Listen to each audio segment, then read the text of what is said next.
ছোটবেলায় আমার মনে আছে, আমার ছোট্টবেলা থেকে আমার মা সারাটা জীবন মা আম করে নামাজের কথা জিজ্ঞাসা। আমি প্রায় বলি, এখন আমার মার বয়স কমপক্ষে 70 হবে, আমার আম্মার কিচ্ছু মনে নাই, কিছু বলতে পারে না, অসুস্থ। একটা ট্যাবলেট দিলে আধা ঘন্টায়ও মা ট্যাবলেটটা খায় না, বোঝে না কি তা কইলে কই মা এটা খান না, খান। পানি মুখে দিলে জোর করে মা এটা ধরে রাখে, মা এটা বোঝে না যে এটা খাওয়া দরকার, মানে এই কথাটাই বুঝে পারি না।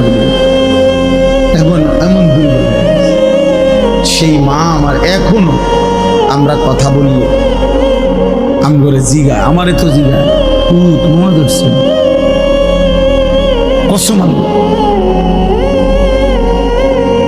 মা আমার এখনো আমার জিগায় নামা করছে তোমার ধরছে।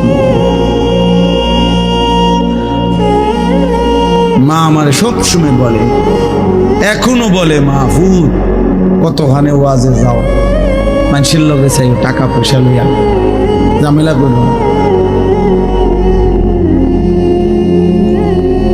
আমার 44 বছর বয়স,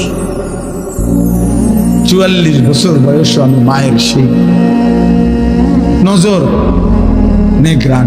আলহামদুলিল্লাহ, তোমার 18 বছর বয়সেই তোমার আব্বাও তোমারে বলে না, মাও বলে না, সমাজের কেউ ডাকে না।